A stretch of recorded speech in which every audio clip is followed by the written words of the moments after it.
Oh my god, why would you throw gang signs like that? You know what? I'm a little too dimly lit. Now that I see it, yep, I'll deal with the problem is if I bump the exposure just a little bit, like so, I look better, but now all of a sudden everything is sluggish.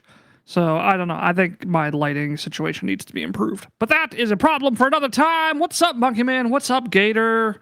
Welcome to the stream, everybody. It is a Monday night. We are doing the unprepared as we always do, but a little bit an hour after what we normally do it because I was having dinner with a friend and Gup had some things going on, and we're all just a little bit tired and sluggish from this weekend, I think.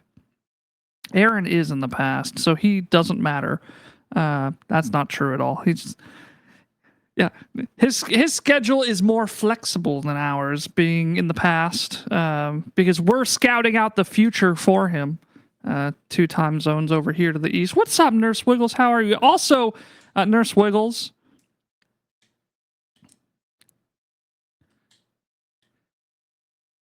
Yeah. Weirdly enough, like I can't send you Discord messages from the future. It has to be Morse code. That's the only way inter time travel messages will work.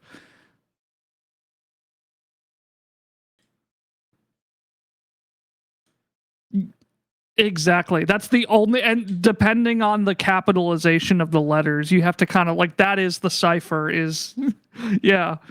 But you know when you see the northern lights with broken glass bottles, that's when shit has really hit the fan. Yeah, damn it, not the bottles again. Not the beautiful, beautiful bottles.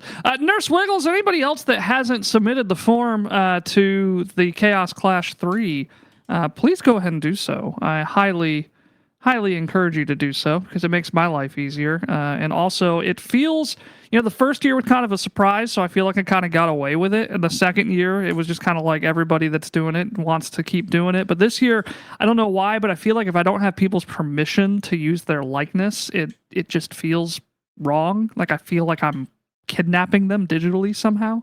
And I don't like that feeling. So please give me consent to use your likeness in the Chaos Clash. Otherwise, I might be forced to exclude you. I don't want to do that. P.A.R.E.P.A.R.E.D. That isn't... Yeah. How are y'all doing? You have permission to make a likeness of me. Yes, I did get your response, iGator. Thank you so much. Yeah,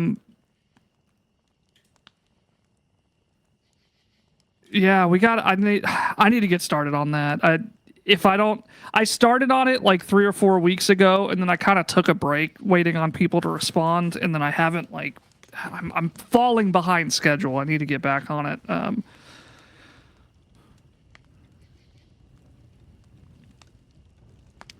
You're welcome to use the Chaos Clash channel in the Discord to discuss and coordinate your promos because that is exclusive to people participating in the Clash. Of course, if you want to keep it secret from everybody but me, because I will be editing it, you are also welcome to do that as well. Secrets are fun. Let me know. I'm having trouble. I have, as I mentioned a couple of times now, I have a new audio interface, so I'm relearning all the levels to me.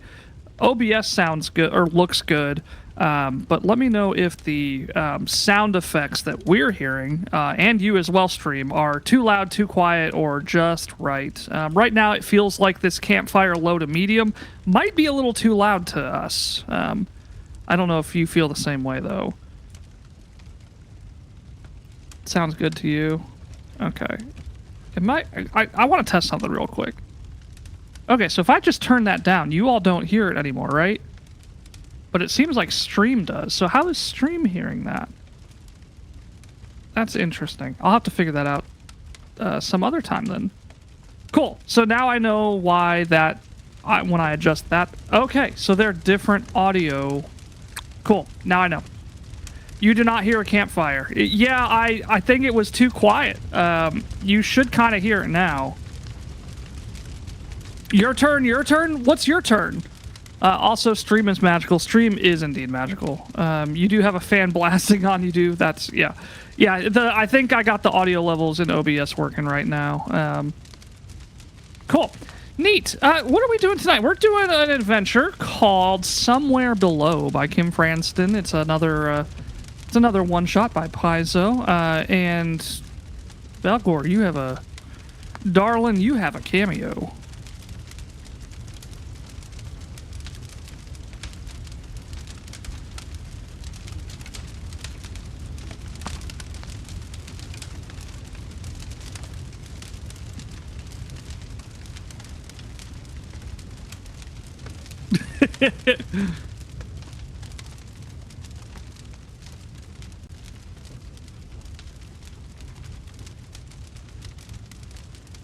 Oh, I had to read it. Okay, that makes a lot more sense now.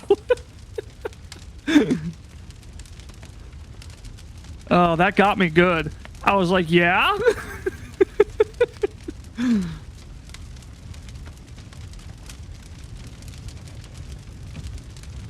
That's funny.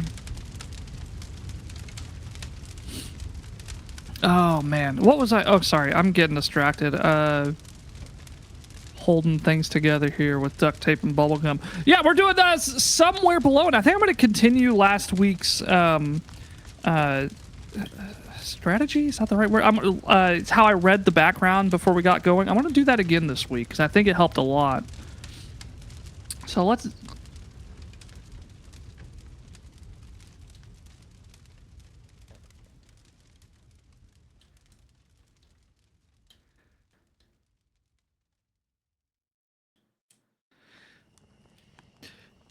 Yeah. I was kind of thinking the same thing, but I was talking to Ash about it like the next day as we were getting dinner, and I was like, I think that it probably worked out for the best anyway because the like it explicitly said in the adventure that like the NPCs want nothing to do with the talk of shark pants and all that, but they would always they would basically deflect and go, you know, point out one of Bertram's works, like whatever was closest to them, and try to get the party's opinion on it, with the intention that the party would begin questioning why are they always pointing at one of these works by Bertram. And I was worried that without that backstory, you all might not have put that together and just like thought it was just me saying Bertram's art over and over again or something. I don't know. But I think it worked out for the better, regardless. Art Court was hilarious. Y'all were just like randomly changing judges and like, yes.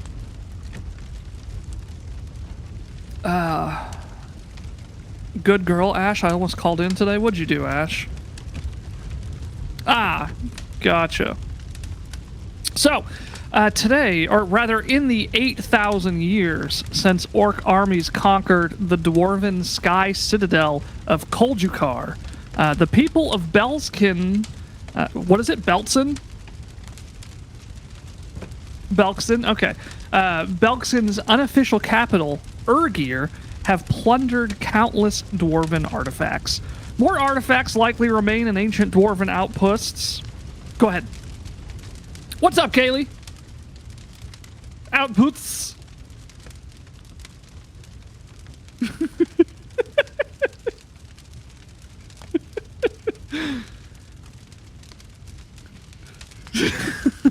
Were you saying something legitimate about the... I think you said it's crazy.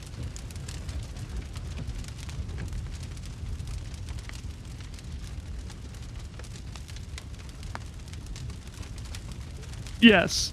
I love it. Yes.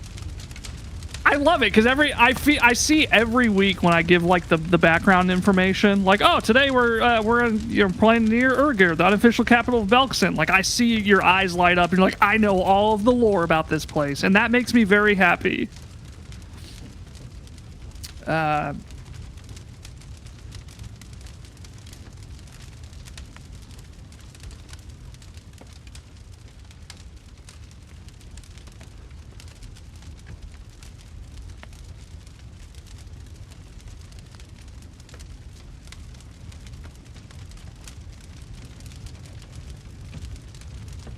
Ooh. Uh-huh.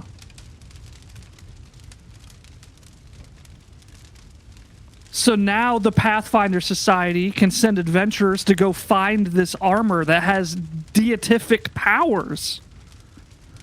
That's really cool. I love having you as like a lore keeper of Galarian because I would not keep up with that kind of thing. I'm still learning the system, like the actual rules. So just like having somebody that's versed in that kind of stuff makes me so happy.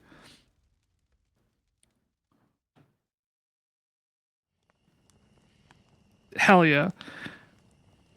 I personally like I'm going to run the occasional 5e one shots just because it's a system a lot of people are familiar with, but like I think for the foreseeable future, I'm sticking with Pathfinder. I like it.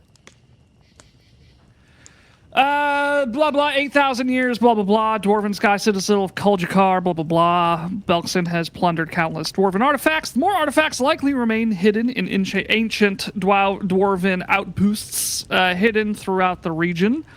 Under the looming threat of the recently freed undead overlord, known as the Whispering Tyrant, there's a name we've all heard before, whose undead armies threaten Belkson's borders, the leaders of the Orc holds have gained a new appreciation for ingenuity, diplomacy, and resourcefulness. Explorers, artisans, and others are finding for the first time that they can gain as much prestige and influence as warriors, but, as always, competition is fierce.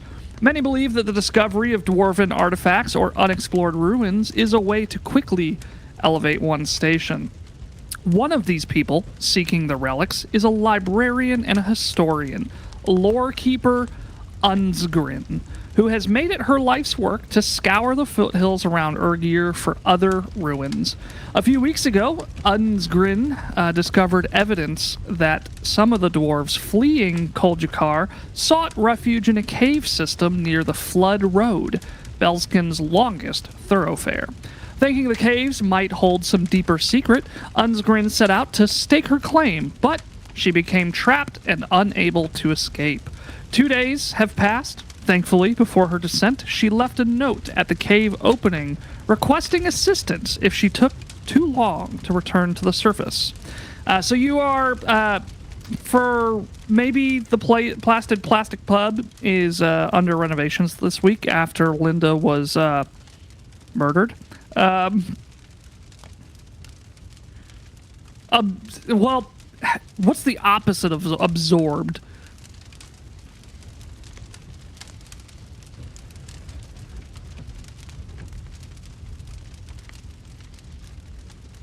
Hang on, I'm getting caught up on Nurse Wiggle said something about vestiges and something that she gets a nerd joke that I don't get. So I don't. Sorry, who was showing me what? Aw, sweet baby.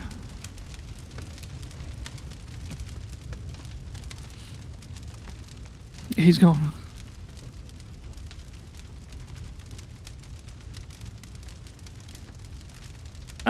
I have you turned up all the way now, and you're still at about minus 10 dB, which isn't crazy low, but we're all at about minus 3, so you could stand to turn your output up a smidge. I think Sumner did turn your mixer down while... Oh yeah, we fucked with your mixer, that's right.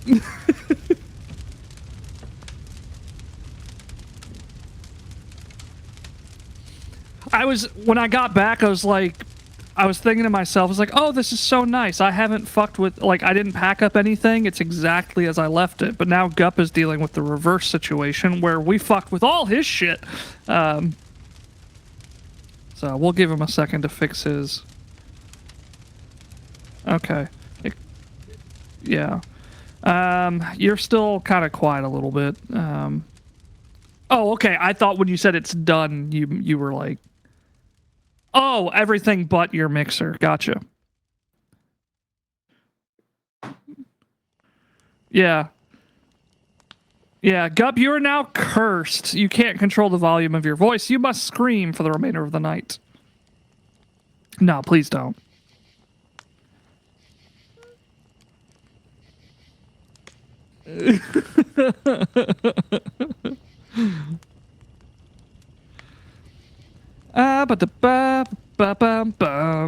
Yeah, so actually, you know what? Fuck it. We start and end in the Placid Plastic Pub. That's how we do it. I will figure out a way for this to make sense. So, you're in the pub. Linda last week. Oh my god, that's so much worse.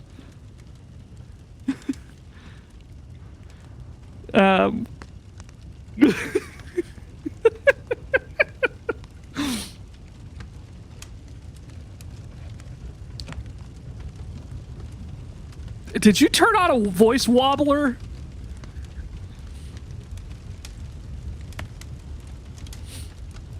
The iGator thing doesn't make any sense. Not in this context. Alright, so you're in the pub.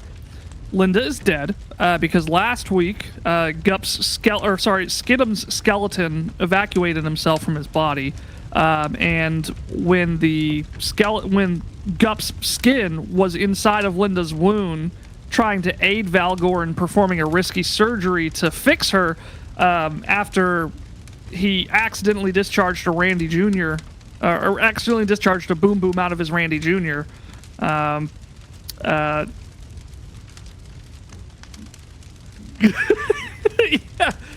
So during the risky surgery, I forgot exactly what happened, but Skidum took damage somehow. I think somebody did something stupid.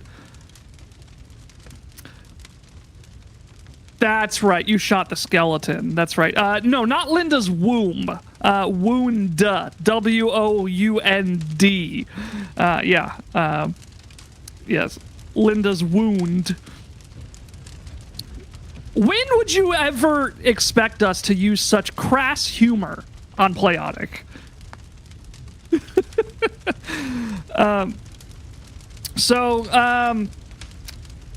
Basically, so after Valgor shot the skeleton, the damage caused the skeleton to revert within Skidum's body, and so he basically went from a gelatinous ooze inside of Linda to Skidum inside of Linda, and that's the kind of,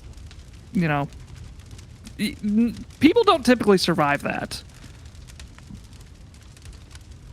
She sure did not. So now Skidum has a new honorific as part of his title. One who... What was it? Sorry, I didn't mean to burp right into the mic. One who... had to remember it. Yes, Monkey Man says he who is one with Linda, which I believe is correct.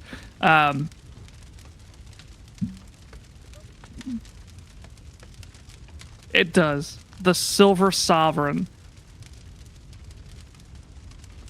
Yeah.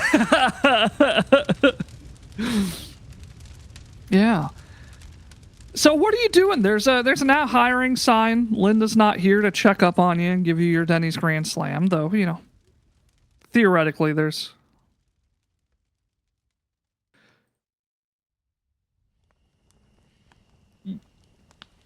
Yeah, it's actually just a strange pile. It's just a pile of Grand Slams.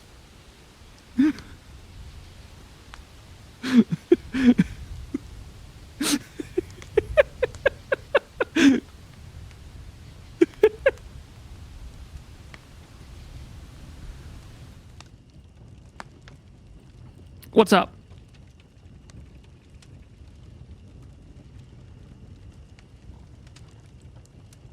Oh god. Was she was unconscious, wasn't she?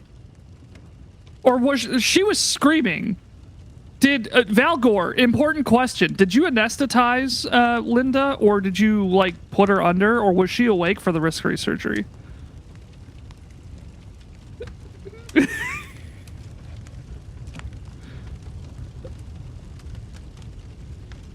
Yeah.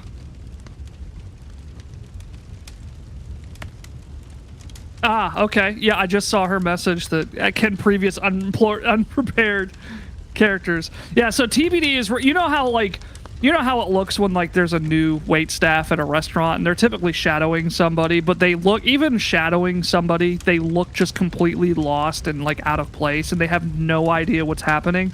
That's what's going on with TBD, except there's no shadow person to follow. TBD is just running around making their best guess at anything. You need to hear Linda's voice. Fuck. Okay, so that's right. I was answering a question. So Valgor did not anesthetize or put Linda under, which means she was awake for the entire thing. Yeah. Well, what hers? Yeah. Oh, before. Okay. It was... Yeah. That's what I was getting at. Yeah. It probably would have been something like... Oh, hey, dear, you want a refill on that chocolate milk? Yes, absolutely. They don't only serve Grand Slams. That's just the only thing people order for some reason. Their menu is literally infinite. But people just order the Grand Slam, which I guess Denny's, it's good marketing material for you. On an infinite menu, people still order the Denny's Grand Slam.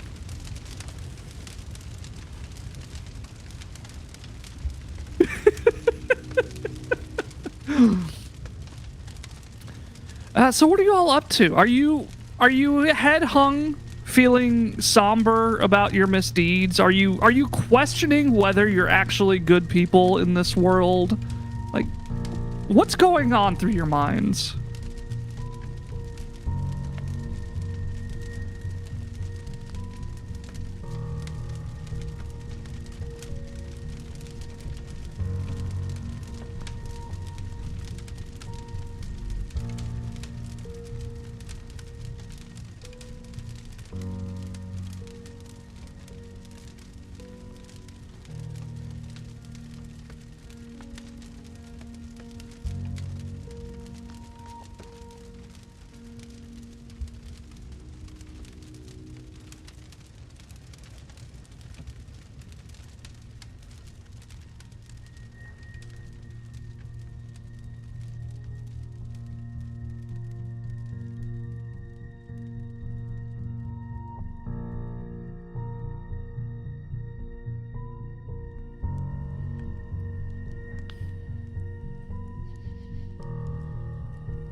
Damn.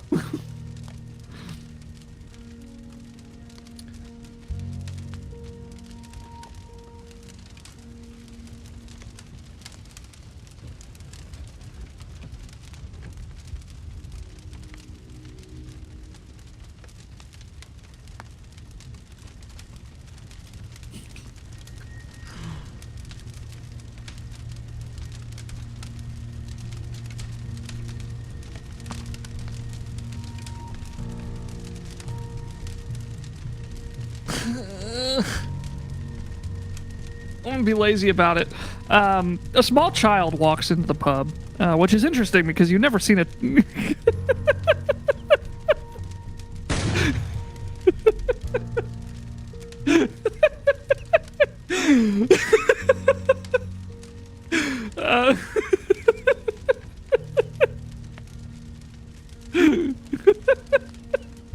Small child walks into the pub, which is strange because you don't normally see children within the pub, but this one seems to have some kind of like note pinned to its chest.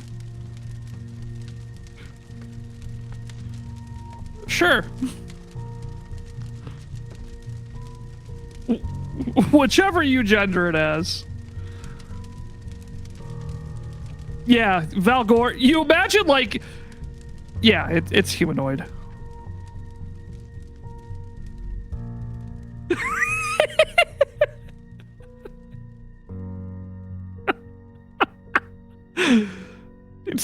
It's a baby owl bear. It's a baby flump.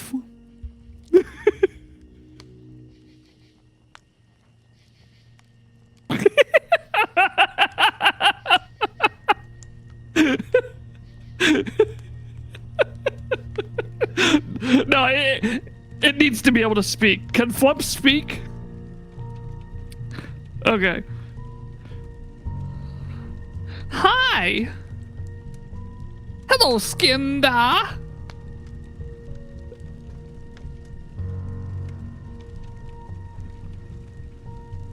Hello. Ow.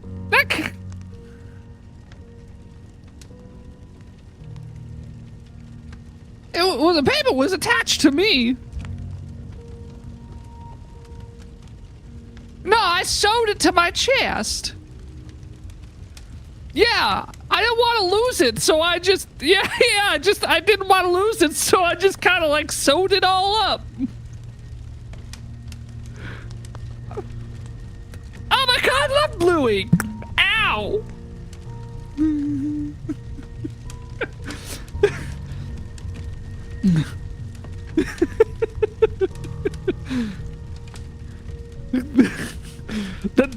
The note says, if you find this, I'm caught somewhere below. I am lore keeper Unsgrin, and I've gone below to explore what I believe are the ruins of an ancient dwarven outpost. I trust that there is no danger, but if you find this note, and more than a day has passed, then I'm likely in trouble. I offer a reward in gold for any assistance in exploring the caves, and for my immediate rescue, should I be in danger. Lore keeper Unsgrin of Urgir.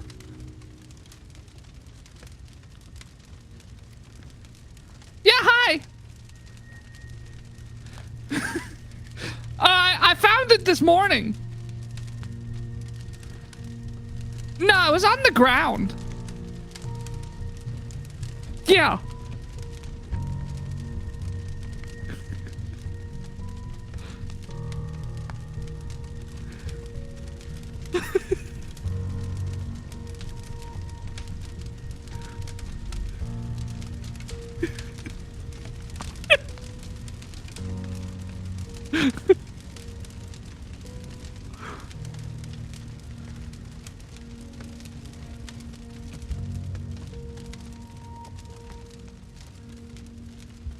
Well, I don't know. I just thought, you know, it was weird, so I didn't want to lose it.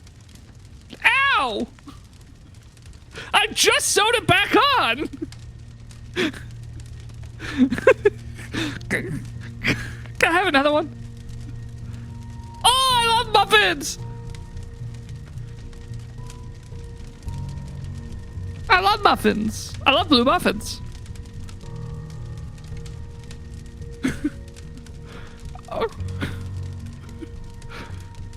that's... How sharp is it? And he's just gonna, like, stab you.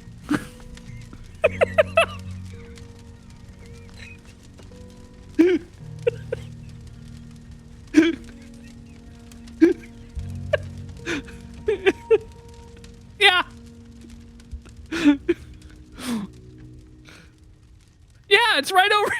and he just like swings the knife pointing towards the door.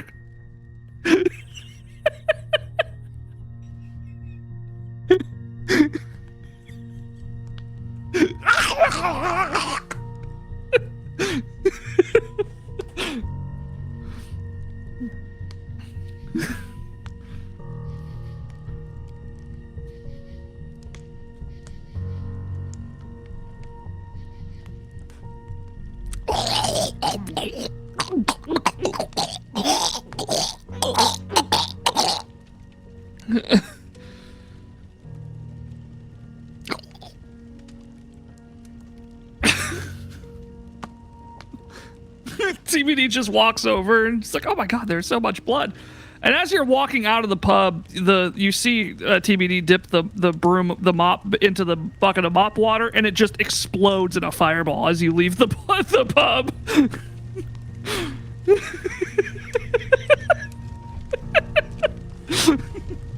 Yeah. So you find a cave off the flood road near Urgir, and the child is like, "This was the one."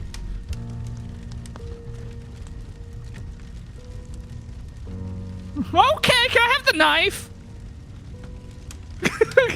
Neat. Thanks so much, mister. And he like reaches out to shake your hand, stabs you in the side.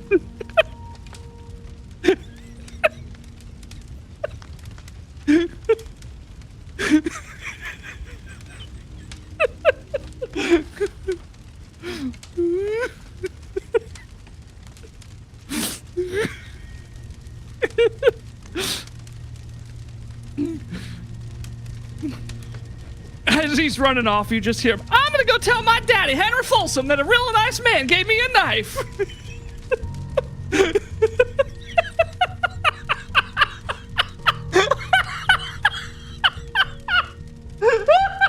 I mean, yeah, he is.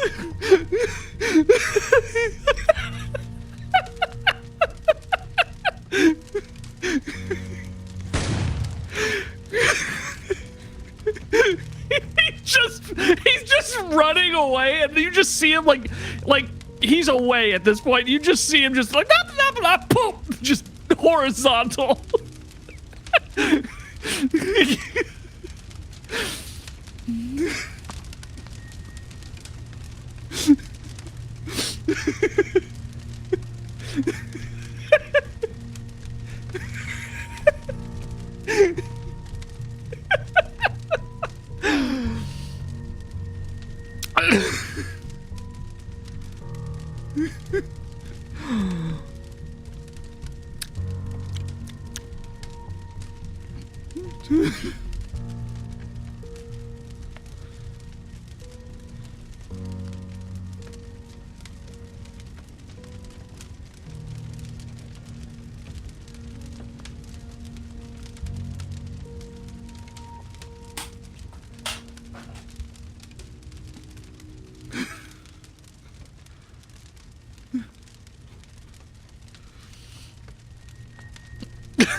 Yeah, that would hold up in art court, I think, but only art court.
You wander into the cave, I assume, at this point.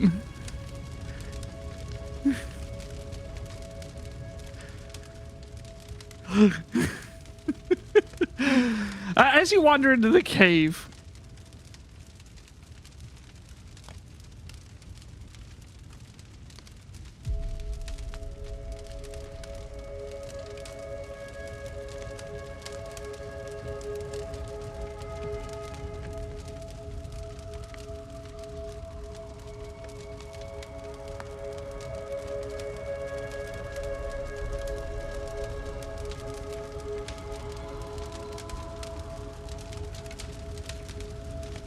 the rain starts picking up, so you seek shelter in the cave. It's the rainy season in Belkson.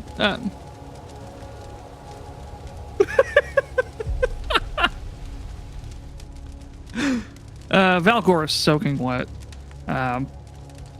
But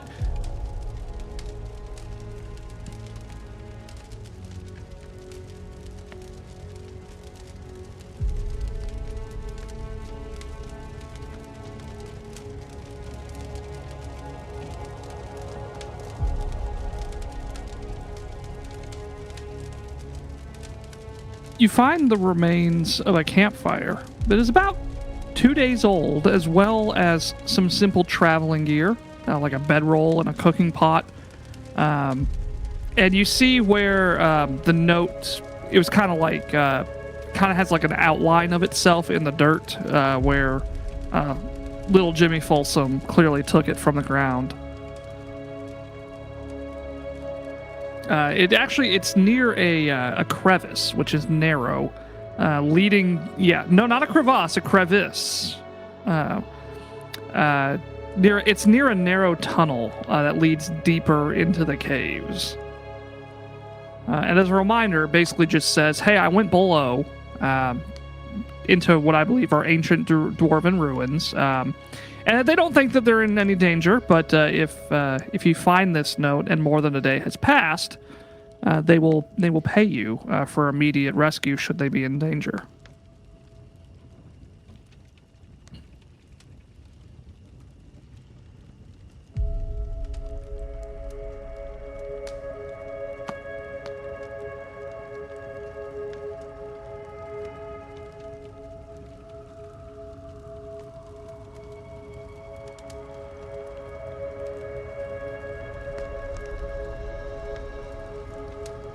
If you need,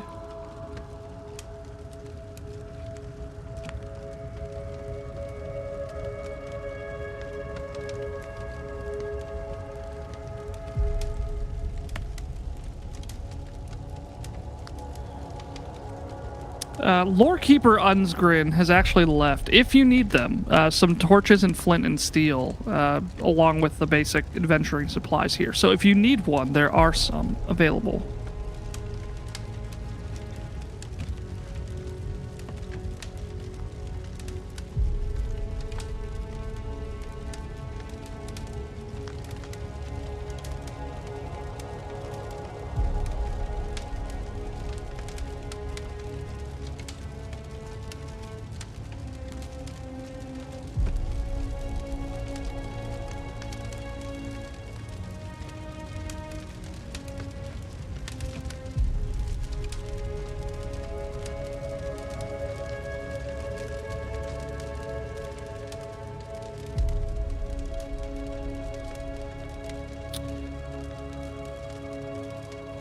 So the passage, in this entire cave system, the passages range from about 3 to 10 feet wide, so they're not going to be too narrow.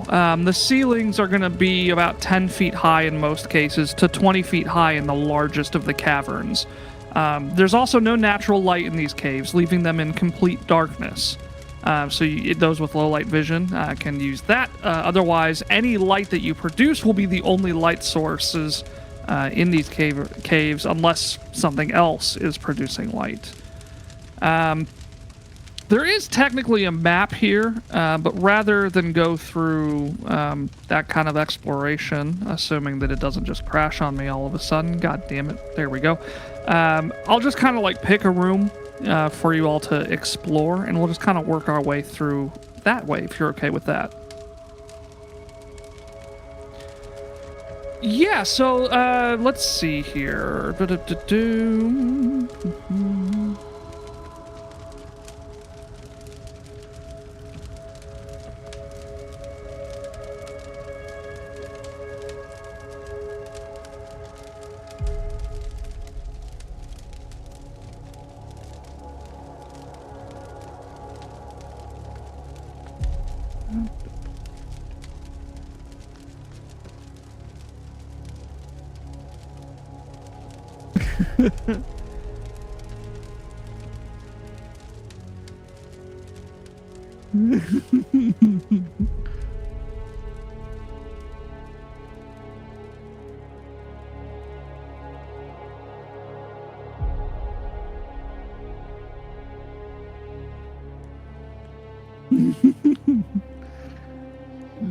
Die Hard Dice.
Yes.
That is cool.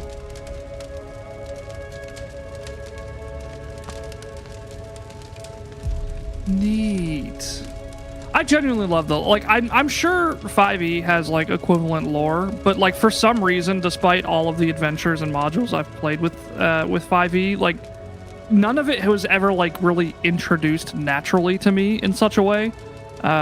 I don't know. I just maybe it's my own personal like style of prepping games and whatnot, but I feel like Paizo does a lot better job of like drip feeding you those like bits of lore.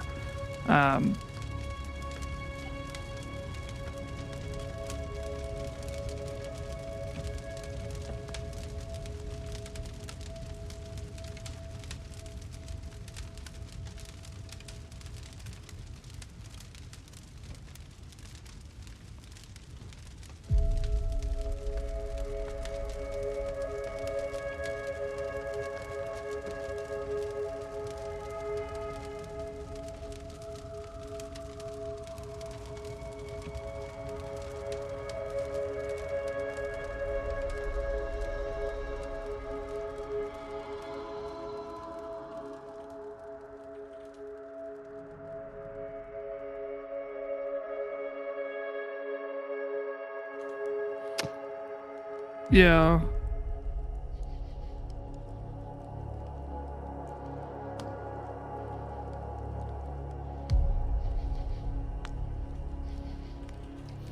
I was trying to think.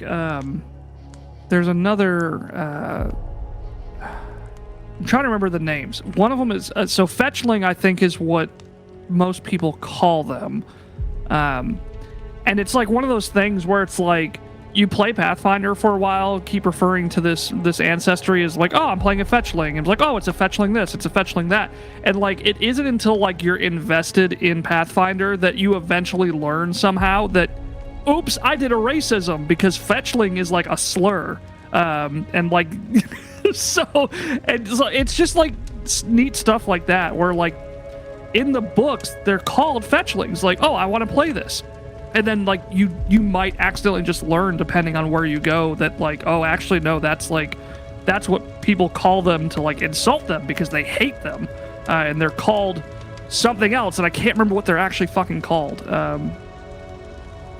Yeah, but anyway, yeah, oopsie, doing a racism. That was not me delaying as I was looking up for something.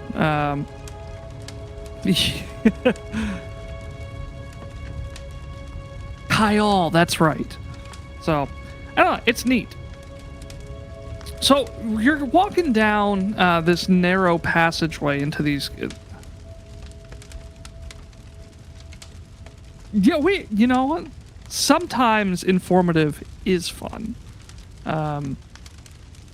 So you're walking down this cave system, and you see before you, because you all have dark vision, or Voss doesn't, but they're using fire.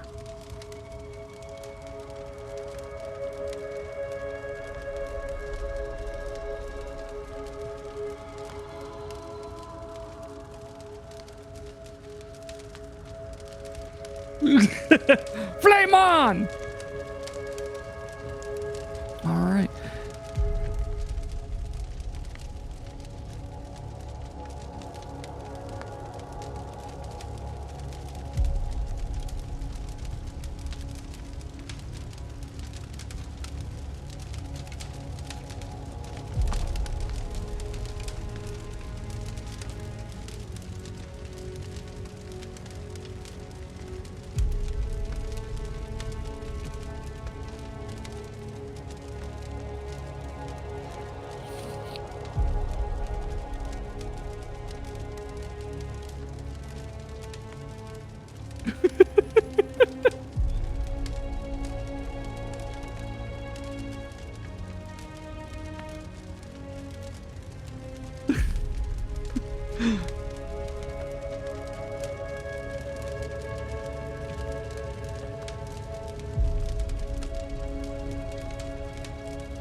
So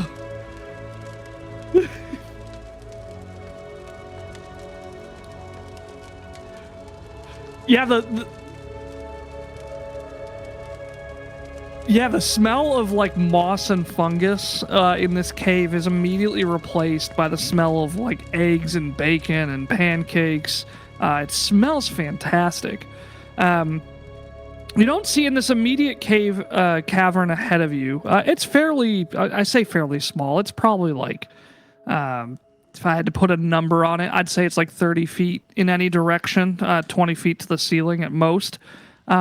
Mostly just the moss and fungus in here, but you do see like a human-sized purple mushroom just kind of like sitting on the cavern floor.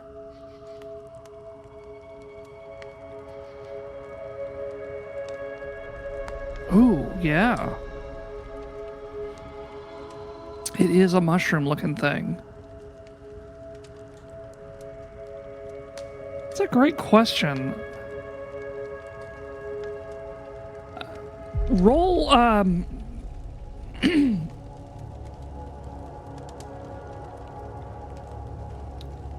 make a nature check unless you have something better to potentially identify a mushroom with.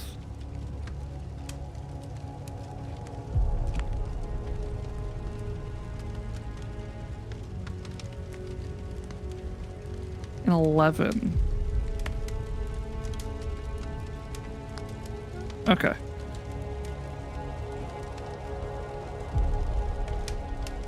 A 14. You recognize this creature. It is a shrieker, much like a mandrake. It's basically a human-sized mushroom which emits a piercing shriek when disturbed.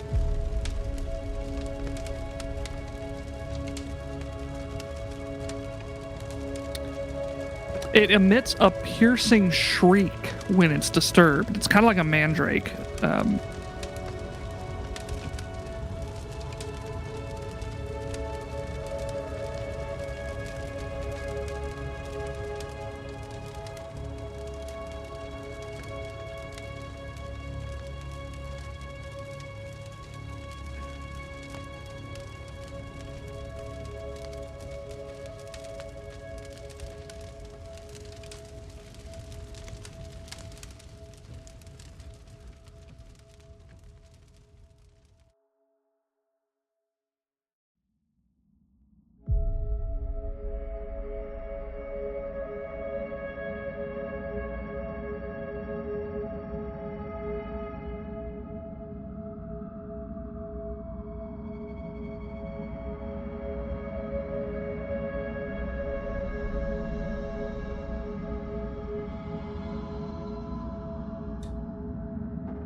uh,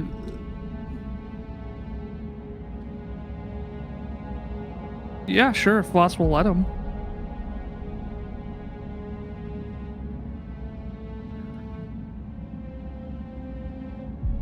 Yeah. All right. Is Skid unplugging his ears? Or Skinda, sorry. Because it sounds like everybody's plugging. Okay. Voss, as you pass within 10 feet of the shrieker, it begins moving a little bit, and some tendrils kind of come out, not like at you, just like out of it. And it begins emitting a deafening screech. And anybody within 30 feet, I need you to make a fortitude save, but I will give you all a +7 circumstance bonus for plugging your ears. 7.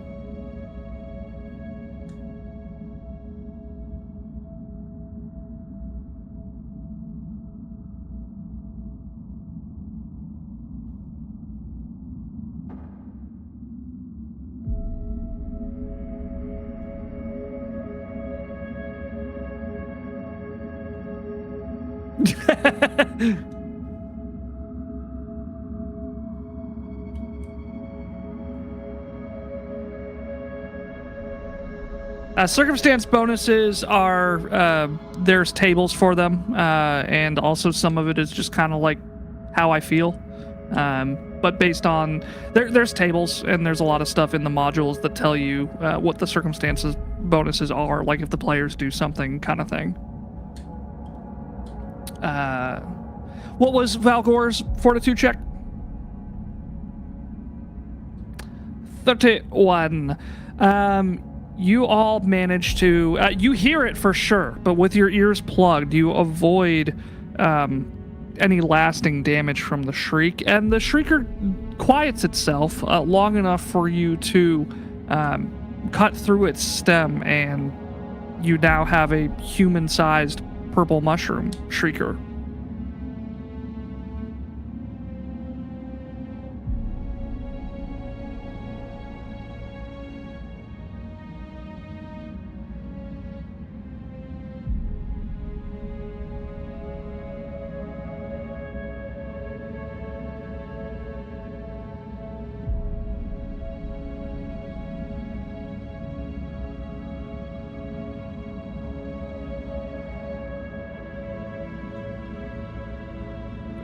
Who did?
Yeah, sorry, we're dropping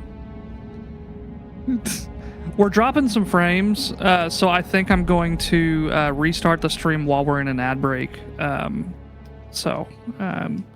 For those of us that don't hear us because you're subscribed or because you have Torch Turbo, I think I'm going to restart the stream here in just a moment because I'm seeing it's not often, but I do see some frames dropping every now and again, and I would like to address that. I think I know what the issue is, so give me a second to type a message.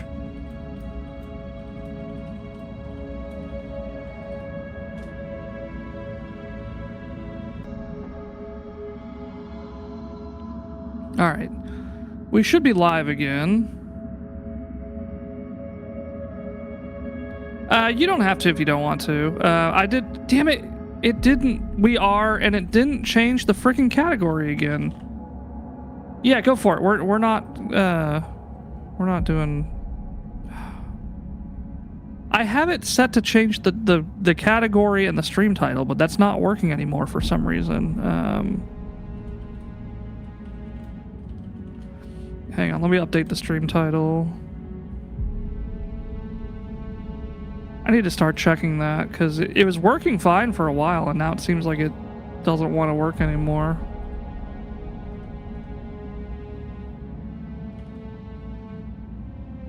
Okay, so stream title should be updated. Where is the stats? Okay, we're currently at 0 dropped frames. I'll try to keep an eye on that and see if maybe it was just being weird. I don't know. Damn it, I think it's gonna run an ad back to back. Fuck. Because it's like, we technically started a new stream, so,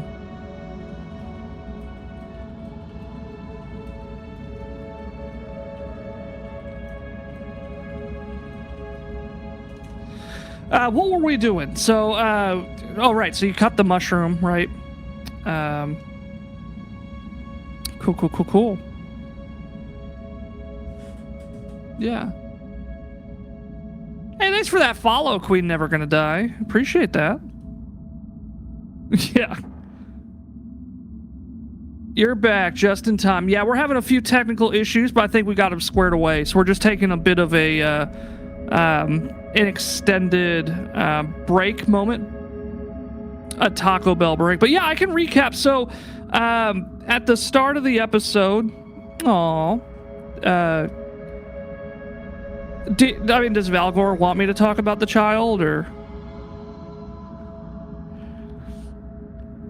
Yeah, so a child walked into the placeholder pub, or the Placid Plastic Pub as it's currently known, with a note sewn to its chest that he said he sewed there himself. He basically was wandering through a cave and found this note that was basically like, hey, I went cave diving. if you find this note and it's been more than a day, and the campsite was definitely older than a day at this point, they'll pay for their immediate rescue. So he wanders into the pub, and is like, hey, I found this note. And, the party takes it off of him and reads it. And they're like, okay, can you take us to this cave? And the kid takes him to the cave. Well, before that, Valgor gave him a knife several times. And each time, the kid stabbed Valgor. And so they get to the cave, and he did like it, but you respected it. And once he got to the cave, he's like, here's where it's from. And then he stabbed you once more before running off into the sunset, going, I'm going to tell my dad, Henry Folsom, that this nice man gave me a knife. And from 360 yards out, Valgor put him down like a like a sick dog. So while sniper shot for sure. And as the party was walking into the cave to begin the adventure, Valgor kind of stood out in the rain for a little bit, assessing his life choices. And Skidda wanted to know the last thing Linda said for some reason. I'm sure we'll find out at some point why he had asked specifically. But the ad is over in 3 seconds, and Gup is not back yet. At least not for me.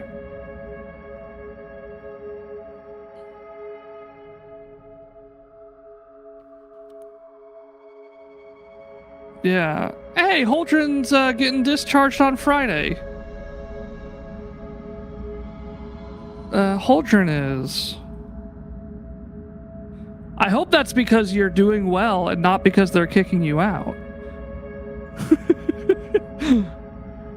Yeah. Which we recently learned, a shank is a slicer, a shiv is a stabber.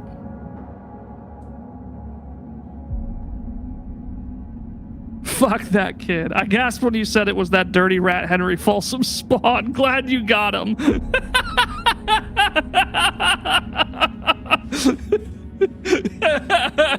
She's like, Henry Folsom spawn, how deep of a grave, baby?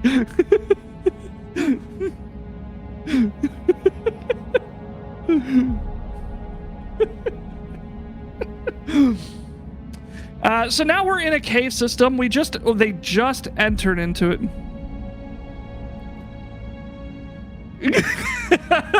Like, this is Valgor's knife. Does it say, do you have Valgor etched on it?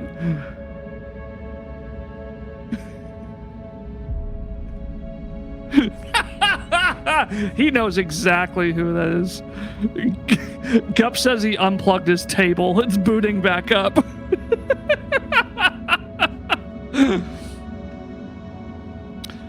While we're waiting on Gup to come back in, 1 second. Let me respond so he knows I saw it.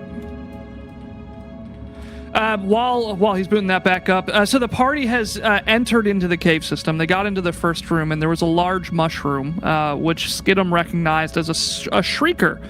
It's basically just, a giant mushroom that emits a deafening shriek whenever you get close to it or light gets near it. You've currently zoomed the stream in on your son. Oh, the kitty cat.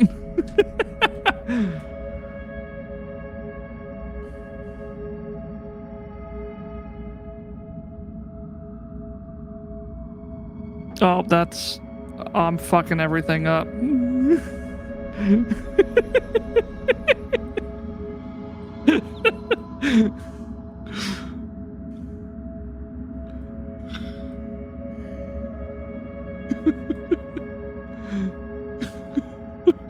It's just cat stream now.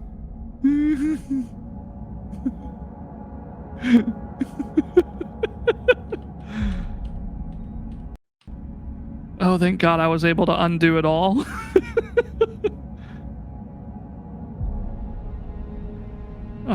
Wait, did I though? Oh no. Oh no. Hang on, I can fix it. I can fix it.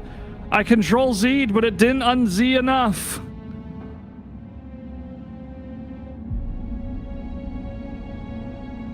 This is what I get for fucking with the cameras midstream.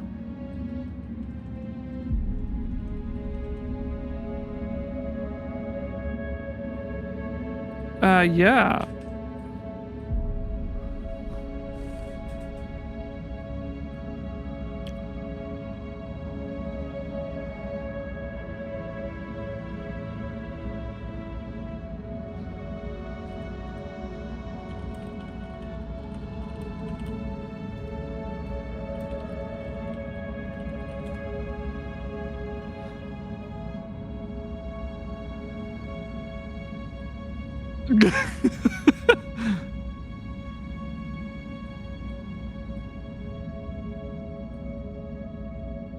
Are rust monsters like fantasy termites?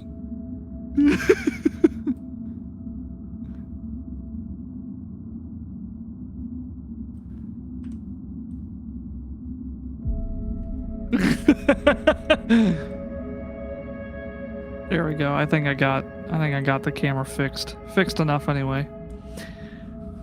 Hey!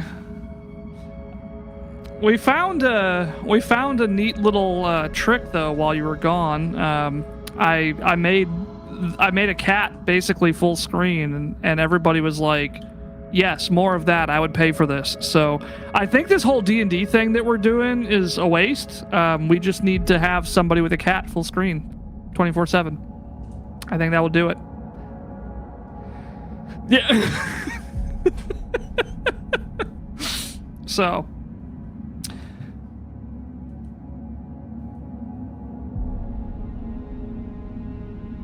no, he's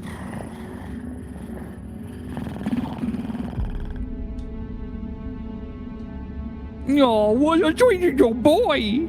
When I say little boy,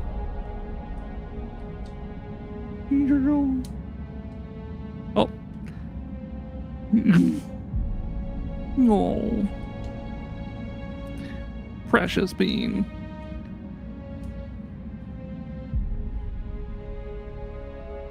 I am your neighbor.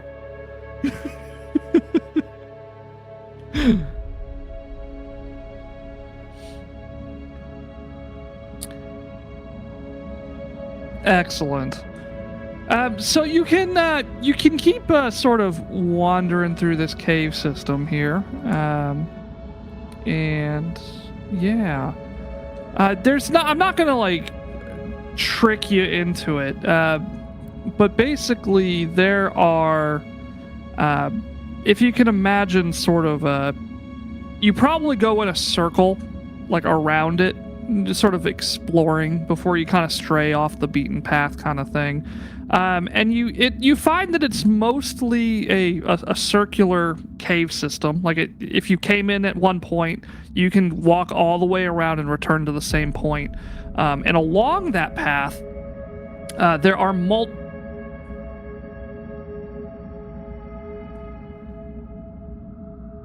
Perfect. Yeah, absolutely. Along the path that you're kind of like meandering through, you find several caverns like the one that you just went through, where it's mostly, it's almost identical, just the layout's a little bit different, and each one of them has a shrieker, and you can choose whether or not you want to sort of engage and destroy them or just bypass them, because as you learned by the first one, they don't shriek unless you get within a certain range of it.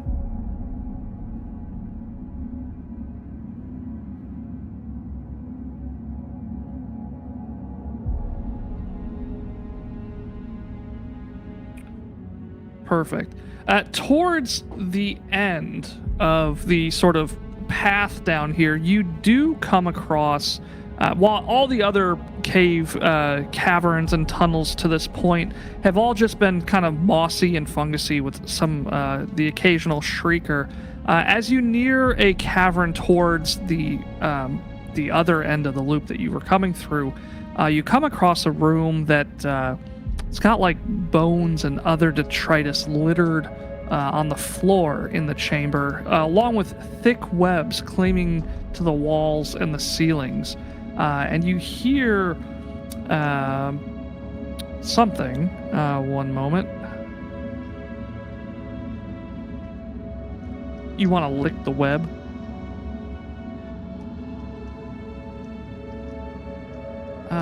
Yeah, are you determining that by licking it? Okay. Okay, you lick the web, and it sticks to your tongue a little bit. Not like outrageously slow. Like you could wipe it off, but it is sticky. And you hear some skittering. Skittering of skittering. How many legs would you expect to hear skittering? 27 legs? That's not a multiple of 8, is it? No. Some of them have seen some shit. Well, frankly, it is an even number. You hear not 1, not 2, but 300 legs skittering towards you. And I need you all to make an initiative roll with, I believe, a +1 because Valgor was doing something. Initiative with +1.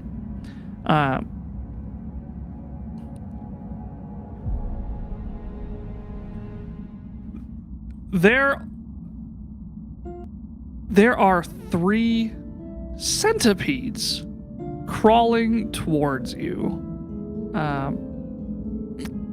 And I'm too lazy to find some combat music, so we're going to go with this.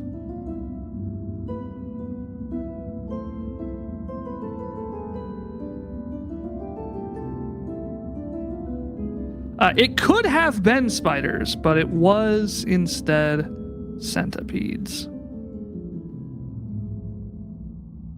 No, thank you. Yeah, I don't know about you, but I don't like centipedes in my vagina.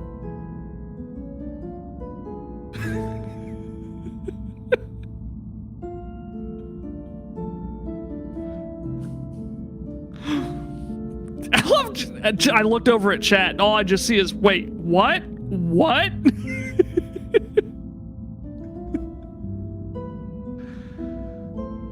What's up, Arts?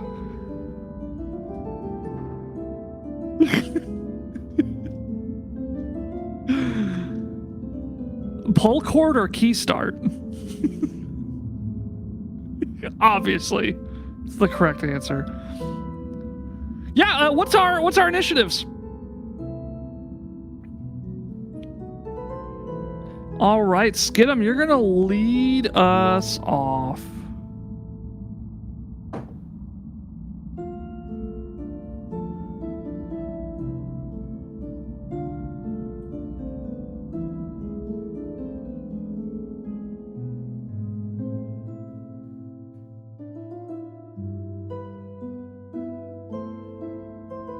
All right. I believe then. Sorry. Who was next? Voss or Valgor? Gotcha. What you got? That's a great plan. I support this plan.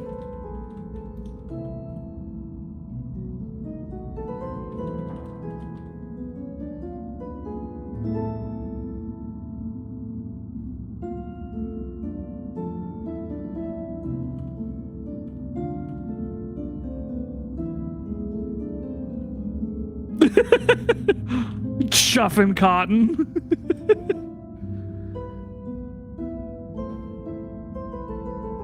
All right. Do you want me to roll them all individually or one for the group? I'm going to roll them all individually. That's a... What did you say? A reflex? That is a natural 1. Yeah. That is an 11, and that is a 17. One of them sounds like it may crit fail.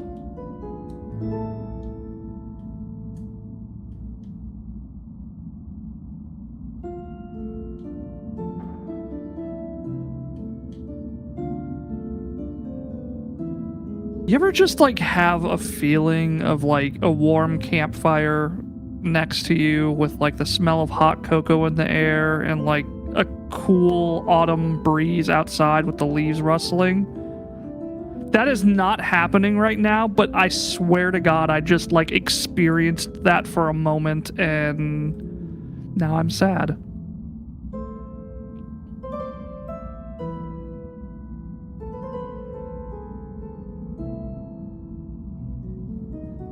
Yes. That one is dead. Why is it letting people redeem that multiple times? I don't understand. That one is dead.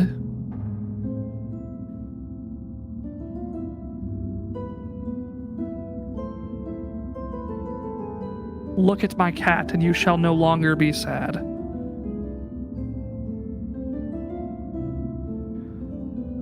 They are all dead. So what is this attack that you've done? It is per stream, but I swear I've seen somebody redeem. Oh, right. Okay. Got it. Okay. That's what was confusing me. All right. So yeah, you did what? Sorry, you did Blazing Fire. Yeah. The boss like takes out this glass pipe out of her bag. It's like, and then like, and this like ashy cloud envelops these centipedes, and they just disintegrate into ash. Yeah. He said, "Well, I hated that."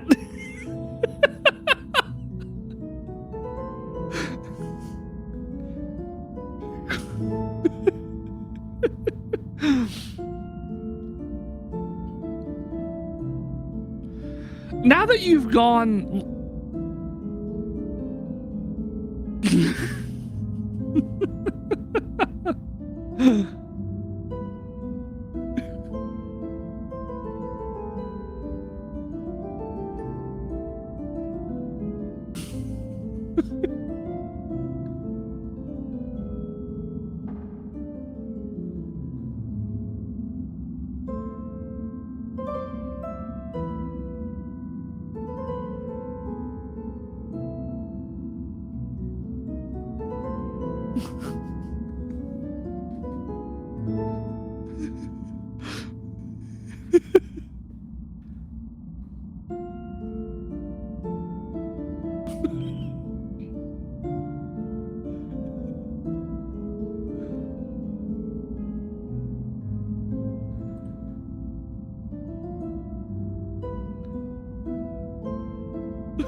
That's a great question. I think there's art. It's black.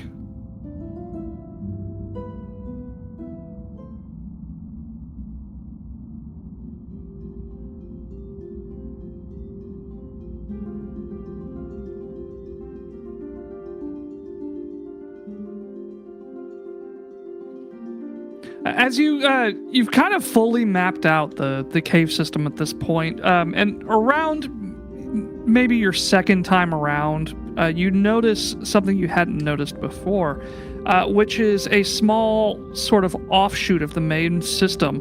It's kind of obscured by some larger mushrooms, not shriekers, just some larger mushrooms in general, and it seems to pass through into a large open cave system from what you can see on the outside.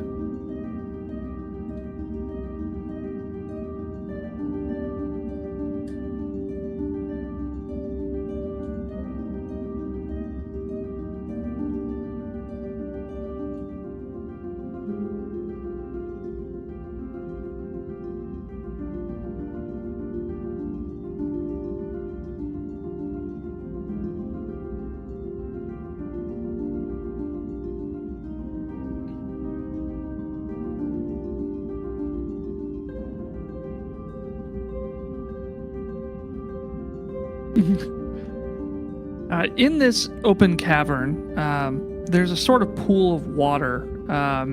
It's a damp chamber. The chamber is damp, and there's like a pool of water only a few inches deep. The sound of dripping water echoing throughout this cave. You also see thick webbing covering a large boulder protruding from the floor at the center of this pool. You see the desiccated husks of dozens of insects and arachnids, and the bones of a few small mammals sort of scattered throughout the water. One recently dead spider, and within the last couple of days anyway, recently, with an intricate pattern on its abdomen, lies near the boulder with a dagger embedded deep in its thorax. No, everything, other than the dripping water, there doesn't seem to be any movement or activity in here. So if you imagine sort of a not quite circular room, but a circular-ish cave, cavern type thing, the boulder is in the center of the room, and it's probably about 25 feet from the tunnel entrance that Valgor has located.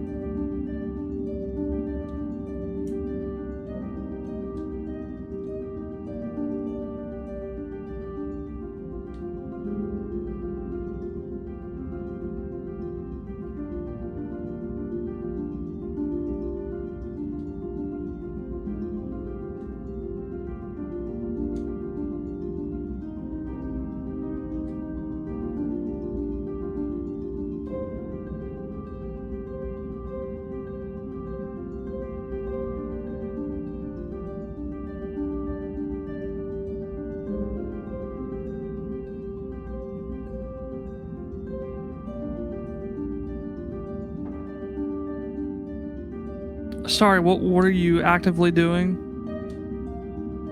Ah, okay.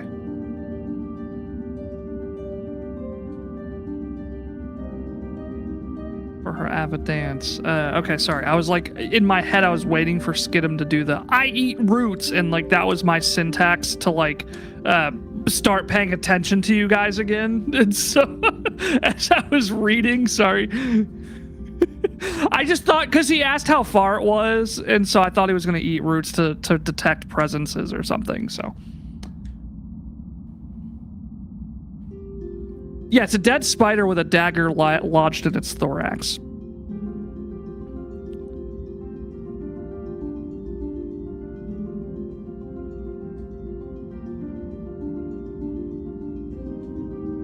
Yeah, I mean, before you get to that point, so as you're like entering into the cavern through the water, as you get close to the boulder, you do see an orc woman trapped in the webbing near this boulder, and she seems unconscious, with blood sort of pooled all around her.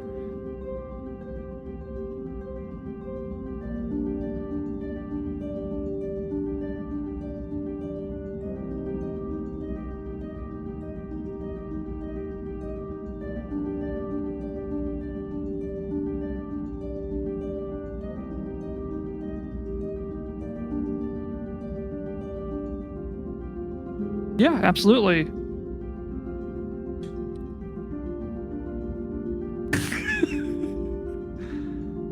Yeah, as you're cutting this woman out of the webs, Skidum, do you cast heal?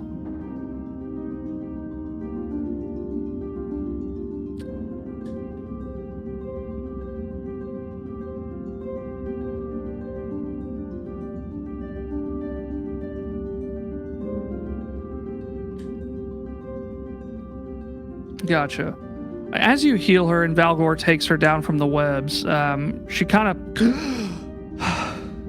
What? What happened? Who are you?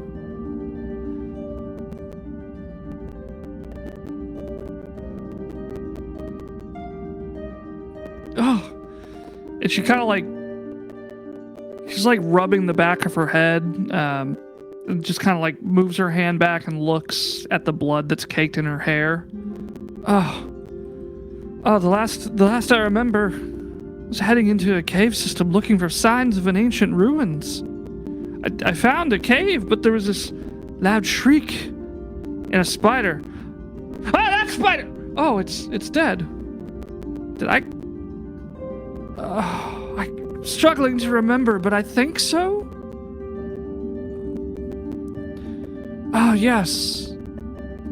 Oh, yes, it's still on vibe. Here, press the button. It'll change modes. Yeah. Sorry, two rapid presses and it'll turn off. I'm sorry, I'm parched. Could I get some water?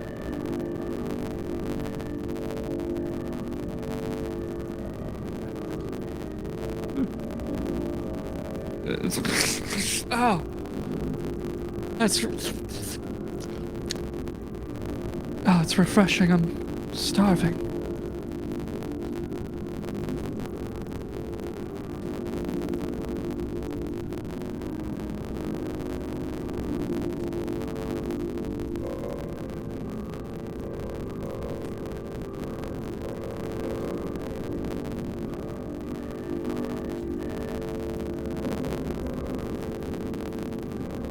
Oh, thank you, but actually, I have some healing potions in my backpack. Where? Oh, okay.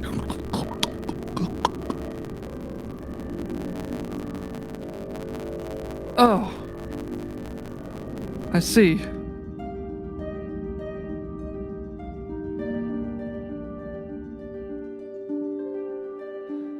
Oh, that's... I'm confused, sorry.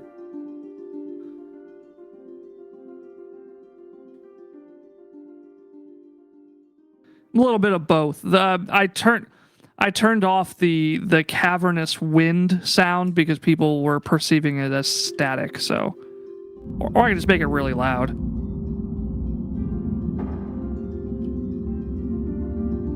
Yeah. All right. So no more cavernous wind sound. No, I just I'm struggling. Yeah, my backpack. I need it. It has notes that are quite valuable to me, along with those healing potions, of course. Did you happen to find it? It should be somewhere in here. Did you happen to come across it?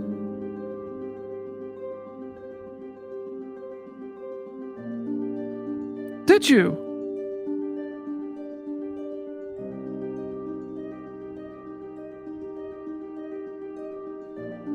It has my notes and some healing potions.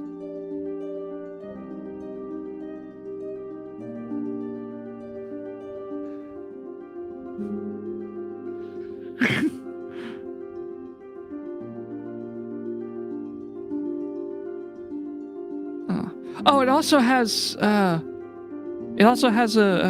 I'm so glad I wrote it down because I forgot everything. It has details on where I have some additional supplies stashed, including the gold that I believe my note promised.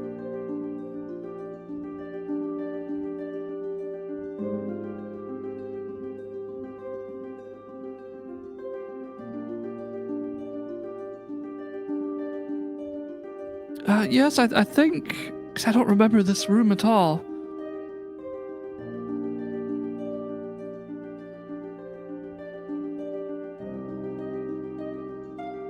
You know, that doesn't make sense, does it?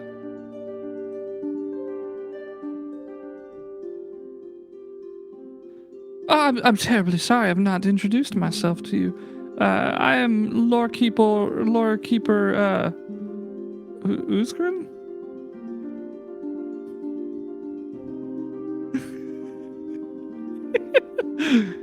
Unsgren, yeah. Lore Keeper Unsgren.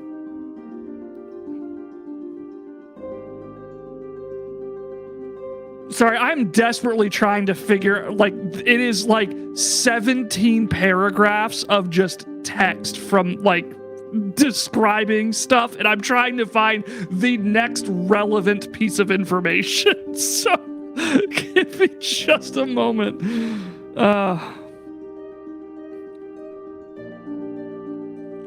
I think so.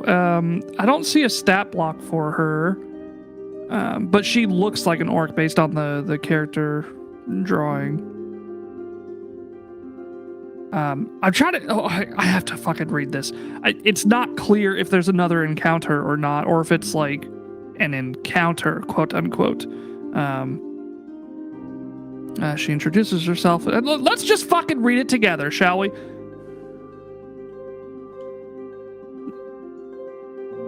Exactly. Unscreen introduces herself and asks for some water, then explains that she is exploring the caves to see if she can find any sign of the dwarves who fled here thousands of years ago after the fall of Kuljikar. Love how she remembers that. After this log, she knows that any bodies would likely be gone, but she hopes that she might find historic relics they left behind, or perhaps other ancient ruins. She thought she was on the cusp of an important breakthrough in understanding the history of the dwarves of Kuljikar. But she admits she was reckless in her eagerness to discover something important or significant. If the PCs have not found Ungrin's backpack already and returned it to her, she asks for their assistance in recovering the journal. If the PCs have the backpack, she thanks them. And I don't think you all have it because I didn't see anything earlier in order to find it. I guess we could roll a D100 and see if you have it.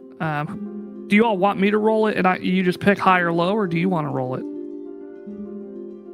It does not. I think it's one of those, like, the DM can kind of, like, place it somewhere type of things.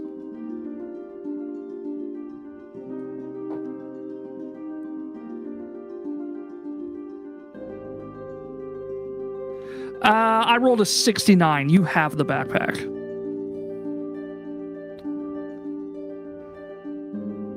Oh! Yes, thank you so much for recovering it. I do intend to take note of everything that has happened to me, and return to Belskin for some supplies, and perhaps hire a guide for my next adventure. I don't know why I'm telling you this, but that's what it says to tell you if you have my backpack already.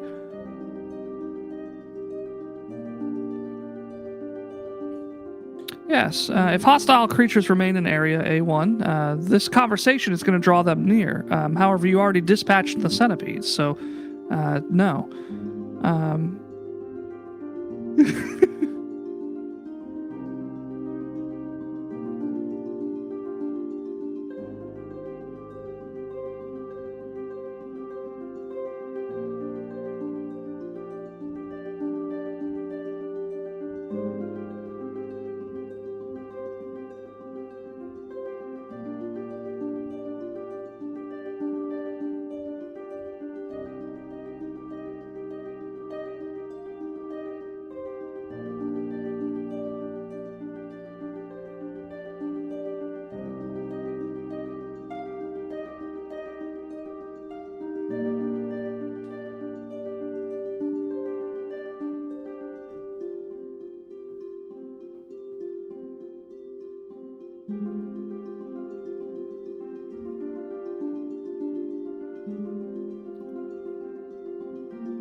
Except a child.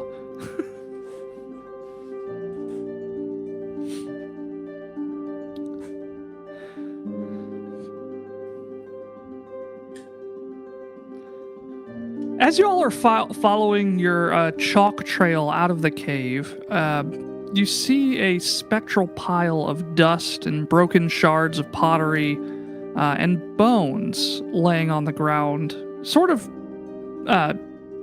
obstructing your path to the exit. You all don't remember this being here as you went around, because like if your chalk line is like on the ground or something, this is over top of the chalk.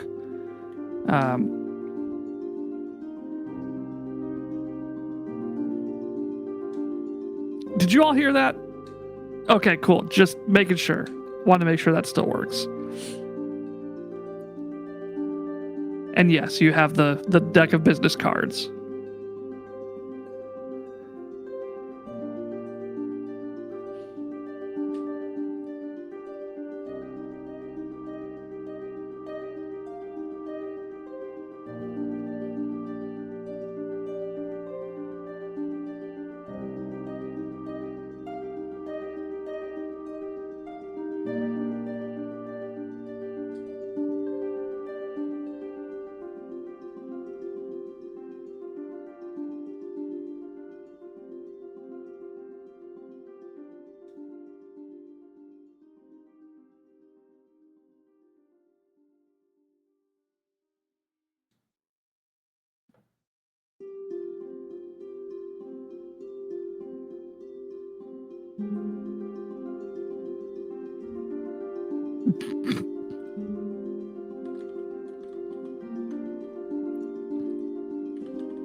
Unsgrin.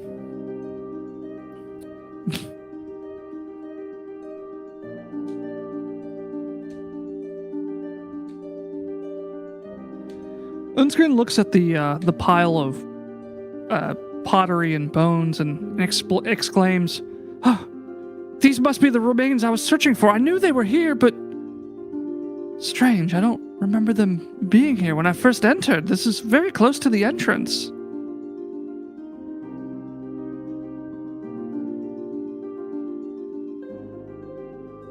Well, it turns out Unsgrin was right.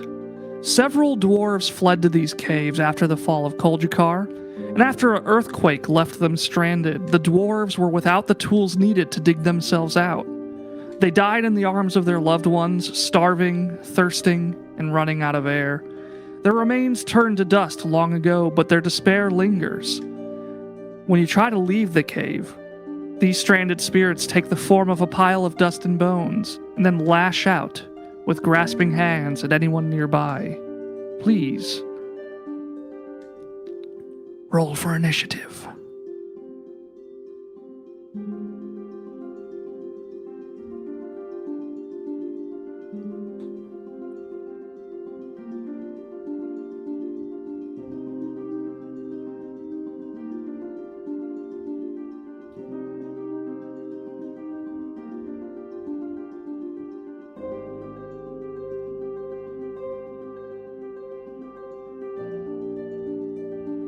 Actually, real quick, before we full on initiative, does anybody have trained religion or occultism?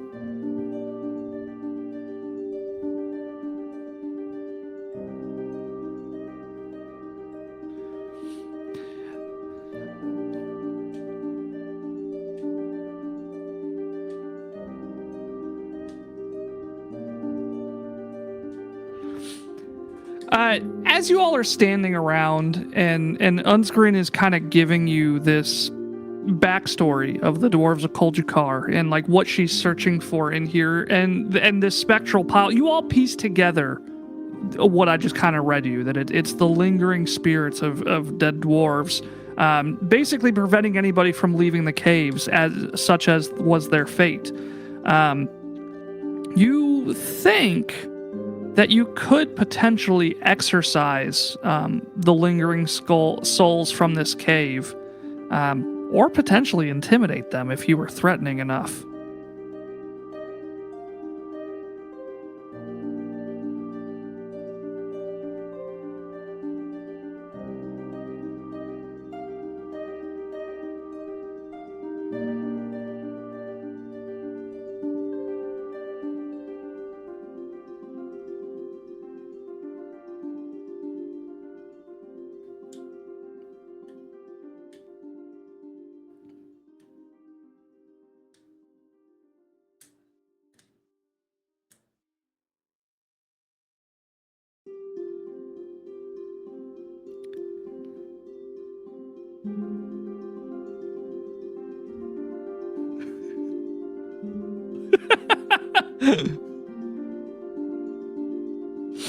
I mean, you could make your occult. Sorry, I should have clarified. You can use your occultism skill to attempt the exorcism, unless you're trying to do something different.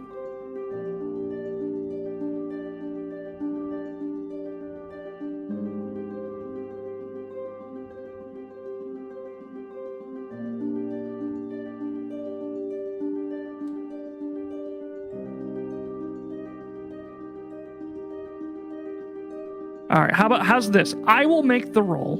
Skidum, what's your occultism modifier? 10. Go ahead if assuming this is the path you want to take, Skidum, lead the party in an exorcism ritual with Valgor and Voss aiding as they seem fit. I will make the roll and apply the necessary modifiers.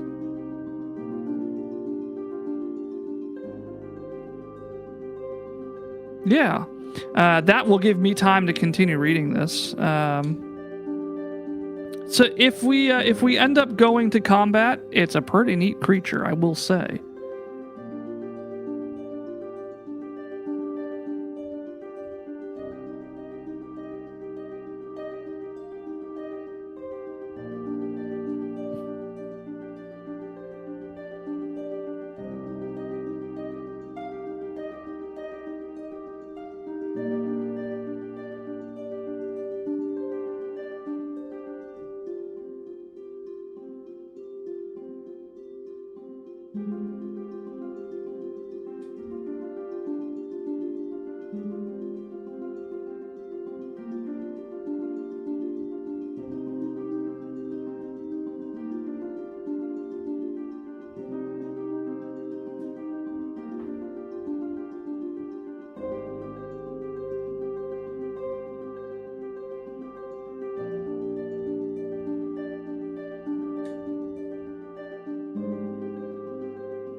It's your spell.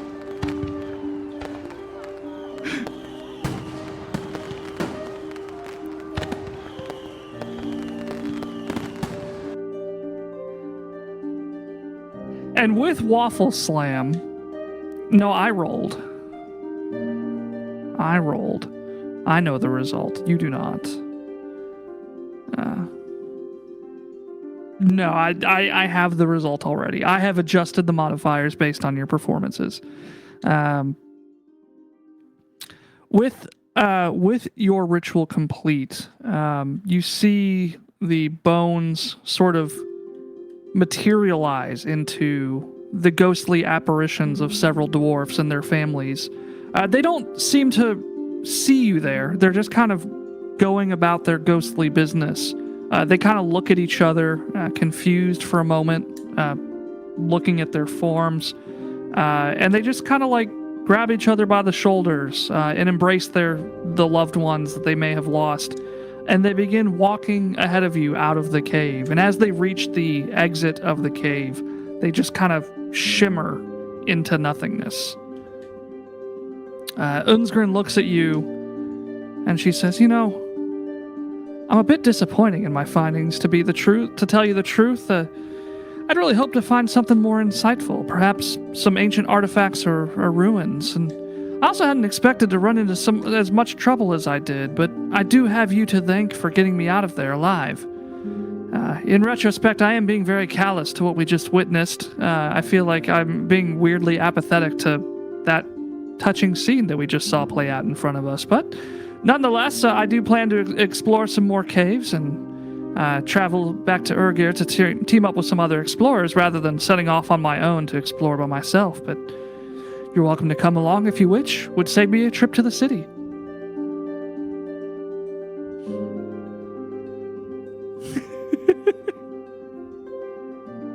Oh, here you go. Here's 4 gold pieces each, which seems to be the standard reward these days.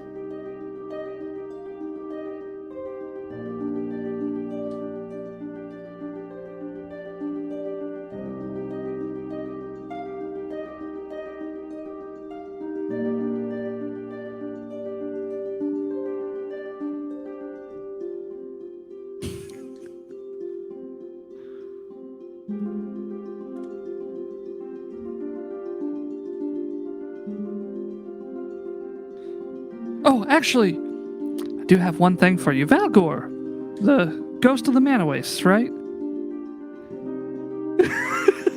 I've read about your works. Yeah. Here, please take this. And she hands you a sealed envelope. I'll be seeing you again. Maybe. I don't know. That sounded ominous. I doubt that. I'd rather you wait till I leave. I was just that's kind of a standard greeting with us. Okay, goodbye. And she just like starts like.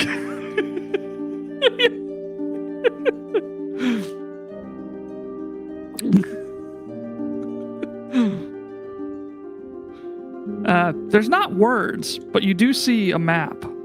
It's a familiar area. An area that may have been the former location of your farm.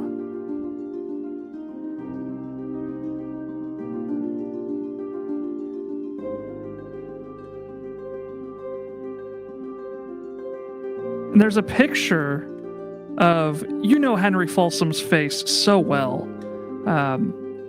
But there's a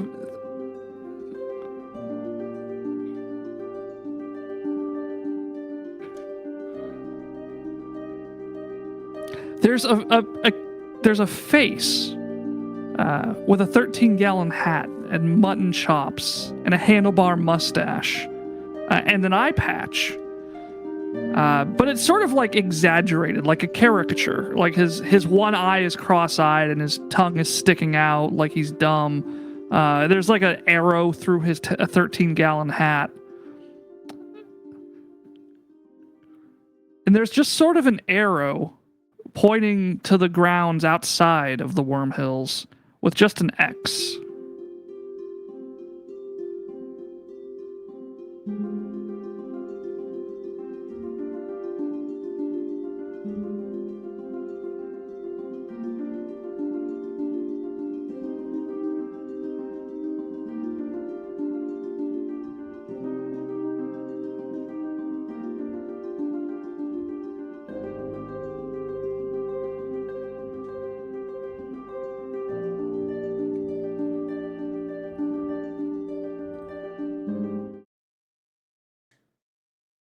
And that's it. That's the Unprepared tonight, baby. Oh, we don't have. I had game day. That was last weekend. Yeah, that was fun. That was fun. Extra Life, that is. And tonight's episode was fun as well. We have raised $5,445. I thought about doing like some kind of year to the end of the year Extra Life thing. Like some kind of like for every $20, I'll do something crazy in all my games until the end of the year. But I'm not sure what. I thought my initial idea was like for a $25 donation, I'll run any one shot somebody proposes. Like it has to be like a written one shot, not like I have this crazy idea for a one shot. Like pick a one shot that is published somewhere and I will run it. But I don't know. I want to think on it because I'd really like to see if we can get to $5,500 before the end of the year.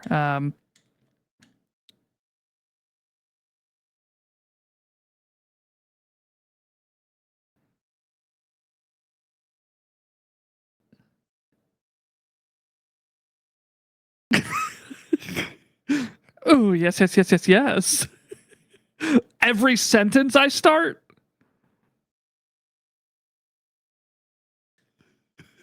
Oh, yes.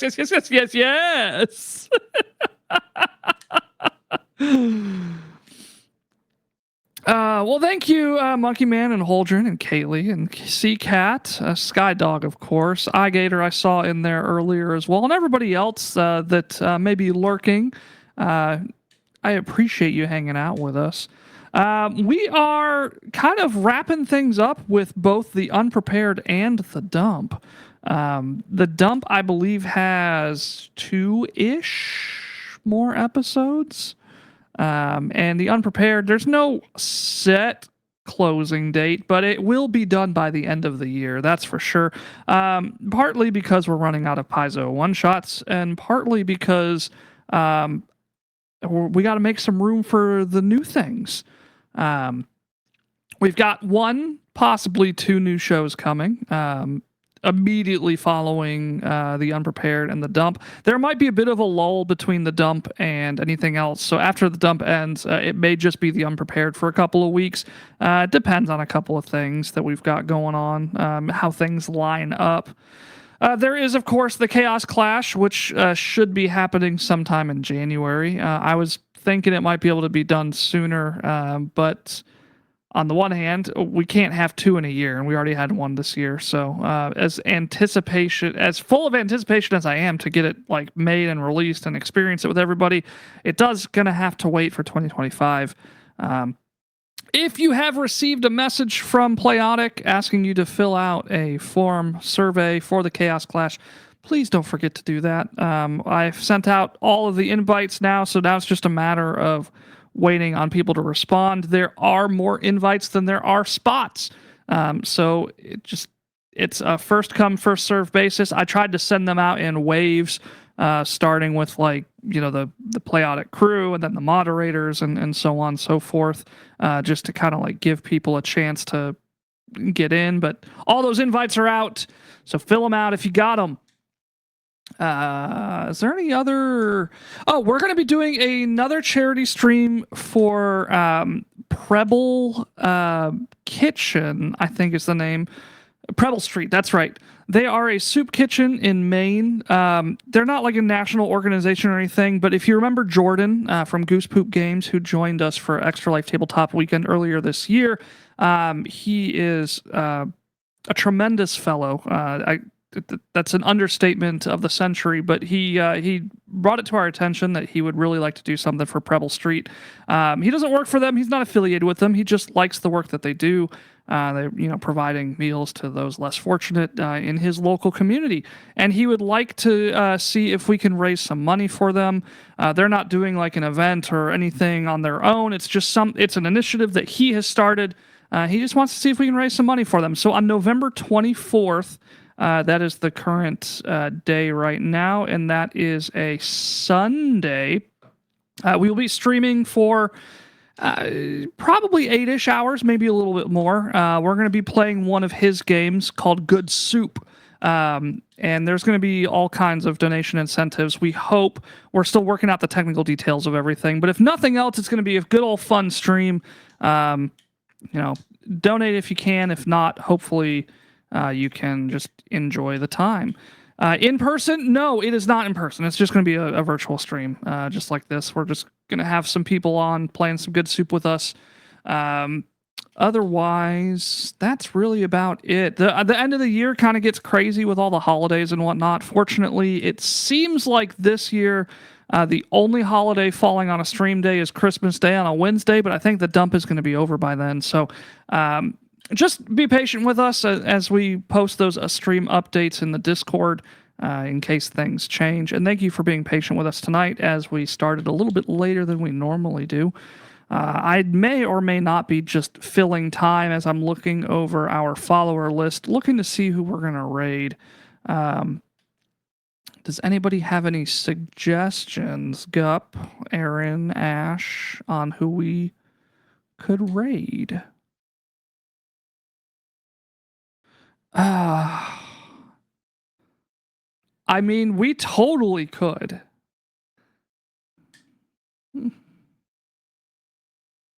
We are not dumping on Christmas. That's correct, Monkey Man. How we roll. Remind me who they are. I know we've... Okay.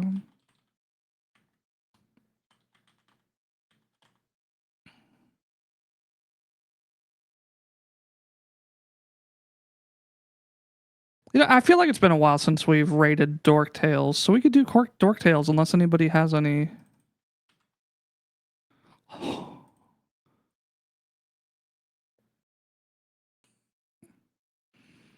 Love y'all too. I'm gonna do Dork Tales just because I've already typed it in, unless anybody wants to overwrite me. Do we have a raid phrase? I did it again where I fucking typed the raid command in their chat. I swear to God, if I had a nickel for every time I do that. I'm so glad that it's just like, that's an unrecognized command. It's the old boy. Yeah. All right, gang. We will see you Wednesday for Legends of the Dump.